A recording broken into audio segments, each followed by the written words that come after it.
জিৎ ইতিমধ্যেই জানিয়ে দিয়েছে যে বুমেরাং সিনেমাটা কিন্তু 7ই জুন হিন্দিতে রিলিজ করছে না। হ্যাঁ, এর আগে চেঙ্গিস এবং মানুষ যেরকম একই দিনে হিন্দি এবং বাংলাতে রিলিজ করেছিল, এইবার কিন্তু বুমেরাংয়ের ক্ষেত্রে বাংলাতে রিলিজ করলো, 7ই জুন হিন্দিতে রিলিজ করছে না। তো কেন বুমেরাং হিন্দিতে রিলিজ করছে না সেই বিষয়ে আমি আপনাদের সঙ্গে আজকে এই ভিডিওতে কথা বলবো। নমস্কার বন্ধুরা, আমি অমর্ত্য, আপনাদের চ্যানেল ইন্ডিয়ান ফিল্ম নিউজ বাংলাতে আপনাদের স্বাগত। দেখুন, কেন রিলিজ করছে না এটা জানতে গেলে ভালো করে কিন্তু ফিল্মের ডিস্ট্রিবিউশনের বিজনেসটা একটুখানি বুঝতে হবে। প্রথমে প্রথম বাংলা সিনেমা যদি কোনো প্যান ইন্ডিয়া রিলিজ করে থাকে সেটা ছিল চেঙ্গিস, এবং এএ ফিল্ম এটা ডিস্ট্রিবিউট করেছিল, প্রায় 800 শো পেয়েছিল। তারপরে কিন্তু মানুষ সিনেমাটাও কিন্তু এএ ফিল্ম ডিস্ট্রিবিউট করেছিল, কিন্তু সেক্ষেত্রে শোয়ের সংখ্যা 300তে প্রায় কমে এসেছিল, মানে প্রায় 500 শো কমে গেছিল, কিন্তু মানুষ সিনেমা সাফল্য পায়নি। এবার একটা জিনিস ভালো করে বুঝুন, সাধারণত তিনভাবেই কিন্তু এখানে বিজনেস হয়ে থাকে ভারতবর্ষে। সেটা হচ্ছে পে ইন অ্যাডভান্স, একবারে ডাইরেক্ট কিনে নিল যেটা একদম পুরো রাইটটা, আরেকটা হচ্ছে কমিশন বেসিস। এই তিনটেই আছে, আরেকটু আছে সেটি এখন আপাতত নাই বললে চলবে। তো বাংলা সিনেমার ক্ষেত্রে কিন্তু কেউ পে ইন অ্যাডভান্স করবে না, মানে অ্যাডভান্স কিছু টাকা পেমেন্ট করলো, তারপর ডিস্ট্রিবিউশন রাইটটা নিল, যেটা হলো পরে হিসাব করে নিল। সেটা কিন্তু দক্ষিণ ভারতের ক্ষেত্রেই করে থাকে। তারপর যদি একবারে রাইট কিনে নেওয়ার কথা বলেন, সেটারও সেরকম জায়গায় এখনো বাংলা সিনেমা হয়নি, পৌঁছায়নি যে হিন্দি ভার্সানে পুরো রাইটটাও কিনে নেবে। শুধুমাত্র কমিশন বেসিসেই কিন্তু কাজ হয়ে থাকে। সেটা চেঙ্গিজের ক্ষেত্রে হয়েছিল, মানুষের ক্ষেত্রে হয়েছিল, কিন্তু বুমেরাংয়ে কমিশন বেসিসে হচ্ছে না কেন? দেখুন, কমিশন বেসিসে কিরকম হয়, যত টাকা প্রডিউসার আয় করে তার থেকে 10% ডিস্ট্রিবিউটার নিয়ে নেয় অ্যাজ এ কমিশন বেসিস। এবার দেখুন, ধরুন 5 কোটি টাকা প্রডিউসার আয় করলো, তাহলে 50 লক্ষ টাকা কমিশন নিয়ে নেবে। এবার যদি প্রডিউসারের আয় হয় 5 লক্ষ টাকা, তাহলে তো সে ডিস্ট্রিবিউশন কমিশন পাবে কত টাকা? 5 লক্ষ টাকার 50,000 টাকা সে কমিশন পাবে। তো এ ফিল্মসের কিন্তু এরকম কিন্তু করে নাই।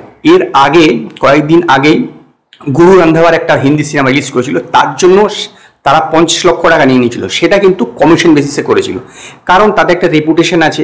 তো স্বাভাবিকভাবে ধরুন কোনো সিনেমা একদমই চললোই না, সে শুধু বললো যে আমার সিনেমা ডিস্ট্রিবিউট করে আমি তার কমিশন দিয়ে দেবো, কিন্তু সিনেমা থেকে প্রযোজকের আয় হলো মাত্র 5 লক্ষ টাকা, তাহলে তো সে এ ফিল্মস পাবে কত টাকা? 50,000 টাকা। এটা নিয়ে তো সে ডিস্ট্রিবিউশন করতে পারে না, তাহলে তো প্রতিটা সবাই এসে তাকে বলবে যে আমার ক্লিপটা ডিস্ট্রিবিউশন করে দিন, আমি কমিশন দিয়ে দেবো। সেই জন্য এ ফিল্মস কি করে থাকে, যখনই কোনো এরকম ডিস্ট্রিবিউশন নিয়ে থাকে যাদের কমিশন বেশি, 40 থেকে 50 লক্ষ টাকা তারা নিয়ে নেয়। তো স্বাভাবিকভাবে 40 থেকে 50 লক্ষ টাকা তারা নিয়ে নেয়, এরপর কমিশন বেশি ডিস্ট্রিবিউশন করে যা হবে সেটা পরে অ্যাড হবে। যদি 40 থেকে 50 লক্ষ টাকা কমিশন না আসে, তার চেয়ে কম হয়, ডিস্ট্রিবিউটারের কাছে আসে, তাহলে সেই টাকাটা কিন্তু চলেই যাবে, আর ফেরত কিন্তু দেবে না। তো ভেবে দেখুন, 50 লক্ষ টাকা যদি কমিশন আসতে হয়, তাহলে কিন্তু প্রডিউসারের কাছে আসতে হবে অন্তত 5 কোটি টাকা। তো এবার 5 কোটি টাকা যদি প্রডিউসারের কাছে আসতে হয়, তাহলে ফিল্মটাকে ইন্ডিয়ার থেকে নেট কালেকশন করতে হবে 11 কোটি টাকা। এবার ভেবে দেখুন যে বুমেরাং কি 11 কোটি টাকা আয় করতে পারবে? কারণ তাকেও তো 40 থেকে 50 লক্ষ টাকা অ্যাডভান্স তাকে দিয়ে দিতে হবে, তারপর সে কমিশন বেসে ডিস্ট্রিবিউট করবে। তো 40 থেকে 50 লক্ষ টাকা দিতে গেলে সেটা কিন্তু এখন যথেষ্ট কঠিন ব্যাপার, যেটা চেঙ্গিজের ক্ষেত্রে এরকম হয়নি, কারণ চেঙ্গিজ ছিল প্রথম সিনেমা এবং তার একটা হাইপও ছিল। তো স্বাভাবিকভাবে এ ফিল্মস এমনিতেই করে দিয়েছিল, কমিশন বেসিসে করেছিল।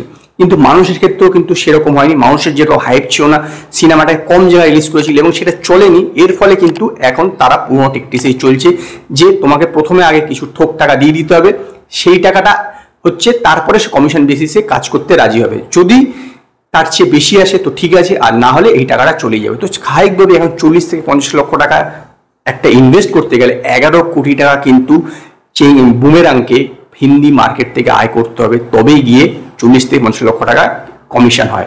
তো স্বাভাবিকভাবে এটা কিন্তু যথেষ্ট টাফ ব্যাপার। সেই কারণেই এখন জিৎ অতটা রিস্ক নিচ্ছে না। যদি বাংলাতে এই সিনেমাটা ভালো চলে, তো স্বাভাবিকভাবে এ ফিল্মস তখন এটাকে ডিস্ট্রিবিউশন করার ক্ষেত্রে কিছুটা কনসিডার করতে পারে। যেরকম তামিল ফিল্মগুলোতে আগে রিলিজ করে যায়, প্রায় 4 সপ্তাহ 5 সপ্তাহ পরে হিন্দিতে রিলিজ করে।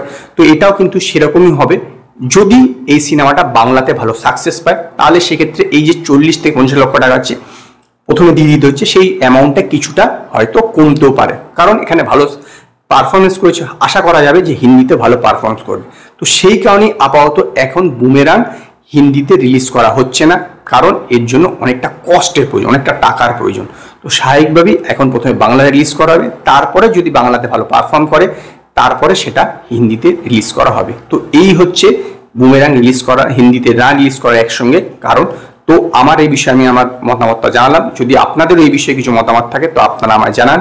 যদি আপনাদের এই ভিডিওটি পছন্দ হয় ভিডিওটিকে লাইক করুন, কমেন্ট করুন, শেয়ার করুন, আর নতুন নতুন আপডেটের জন্য আমার চ্যানেলকে সাবস্ক্রাইব করুন।